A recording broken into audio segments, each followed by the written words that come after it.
Hi everyone, it's Jessica from La Bruja Jessica, and welcome to Angelina's House of Tarot. Now today's story has to do with this, the pendulum.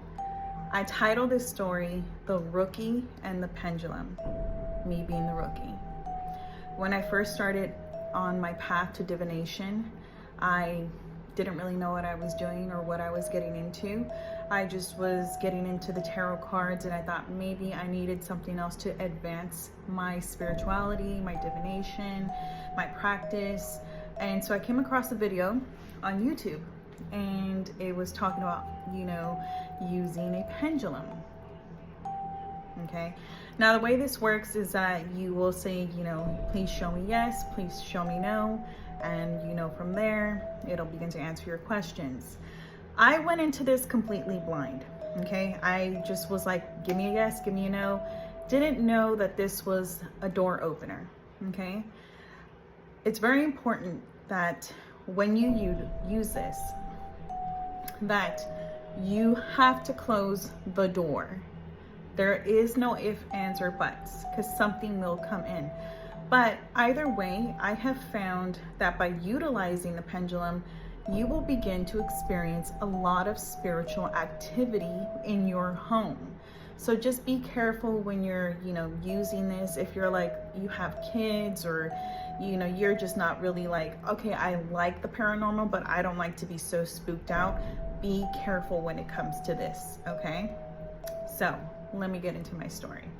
I won't get too much into the details, but one day I was using the pendulum, and prior to this, okay, let me rewind it. Prior to this, everything the pendulum was answering was 1000% accurate, flawless, okay? So now fast forward to the day when everything went wacky. It started answering questions, and it was, hit or miss, very hit or miss. And I just remember this overwhelming feeling that I had this fixation on my tarot cards. Like I could not put my tarot cards down. And when I was, using my tarot cards, I felt, in this corner specifically here, I felt that I saw something, shift over here. And it did look dark. And I was like, oh my God, like, what is that? Out of the corner of my eye. But I was so fixed on these cards that I couldn't put them down. So every night I light a candle. I have a candle lit, set my intentions and things like that, right? So that night I went to sleep, and I woke up because I heard something right above me. And it was dark, and all I could see is, the light from the candlelight. And so when I looked up, I couldn't see anything, but I knew something was above me, and I could feel its heavy presence. And all of a sudden, my cat jumped on me, and she was like, kind of looking at me very concerned, because she's looking up at whatever that thing is. So she's got eyes on it, right? Because she can see it. I can feel it. I can sense it. And so I'm like, okay, I'm not crazy. There is something above me. Then all of a sudden, I feel this gust of wind, and I hear like this heavy sounding noise. It sounded so painful. And it, went to the left of me. And when it did that, my candle, the flame on my candle, like literally bent, okay? Like almost shutting off. And my other cat comes, and she is now on her hind legs, and the look on her face creeped me out the most, because I've never seen a cat scared. And whatever it is that she saw, it still gives me like the chills to think about it, because the way she clocked her head to the left and the fear that was on her face, I can't even imagine what she saw. And she jumped on the bed immediately too, to kind of protect me, okay? So now I'm freaking out, because I'm like, I got 2 cats, 4 sets of eyes, right, on the cats, okay? I can sense, I can feel, I cannot fully see. I just know that it's there and that it's heavy, okay? And so I'm like, now my nerves are shot. I'm shaking terribly, and I'm like, oh my God. So it goes into the bedroom where my kids are, and I was like, oh hell no, like this ain't going down. You know, mama bear, you know, came out of me, and I jumped up, and I just felt strongly that whatever it was, it left through their window. Okay, so I remember jumping up, getting sage, and I cleansed my whole house.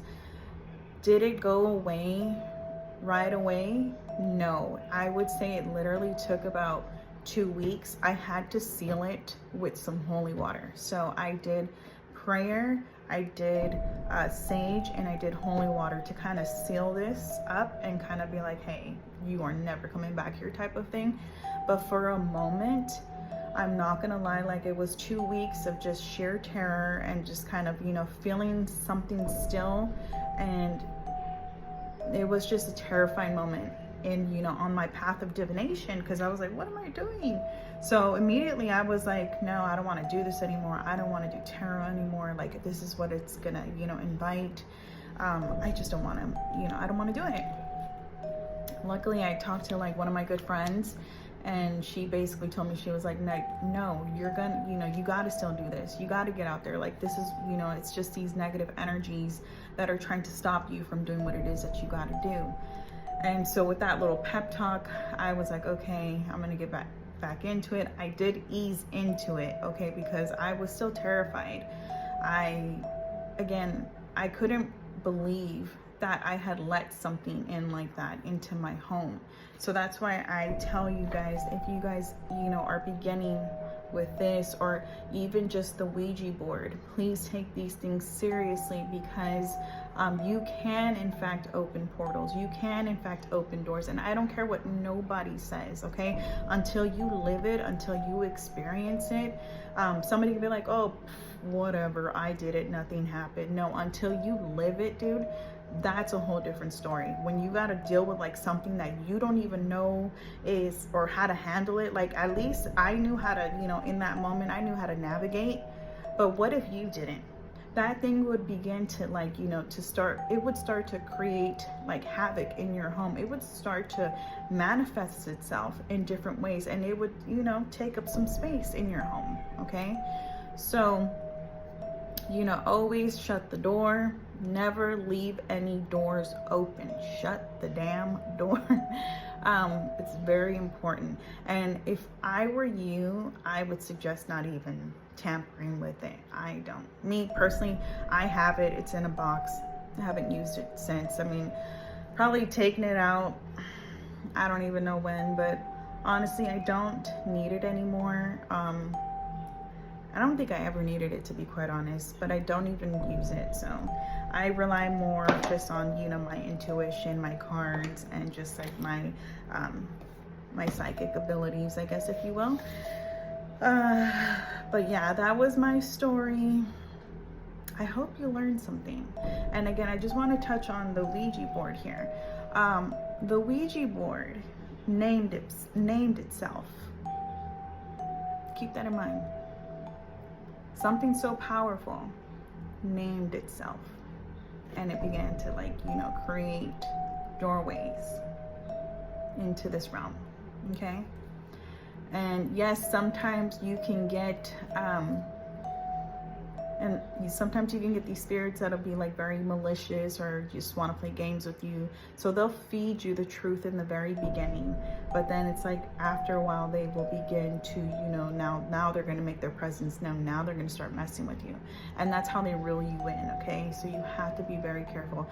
In my opinion, again, I'm like, in my opinion, I don't care. I would suggest don't even play with it. Don't play with it. Don't even touch the pendulum unless you want some spiritual activity in your home, for sure.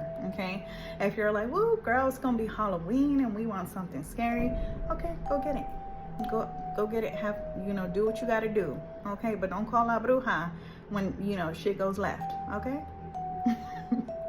I also, like, my last thing too that I want to like emphasize, because they're making me say like my story when it came to the Ouija board, because this is why I'm not one to be like I don't preach shit unless I have experienced it, you know what I mean? And so I have had my story time with the Ouija board, and I think that will be the next one. Again, and me and my cousin, we were making our own, so that was even worse. We were making our own, and I just remember this. It was just another horrible time. So, and I didn't feel great. I didn't feel good, and I don't know what I was going through at that time to where I was just like, let's do it. Let's go ahead and play with this. But yeah, do not recommend it. I know that the story was a little bit scattered. I kind of am pressed for time. And so I hope you enjoyed it. All right, thanks for watching.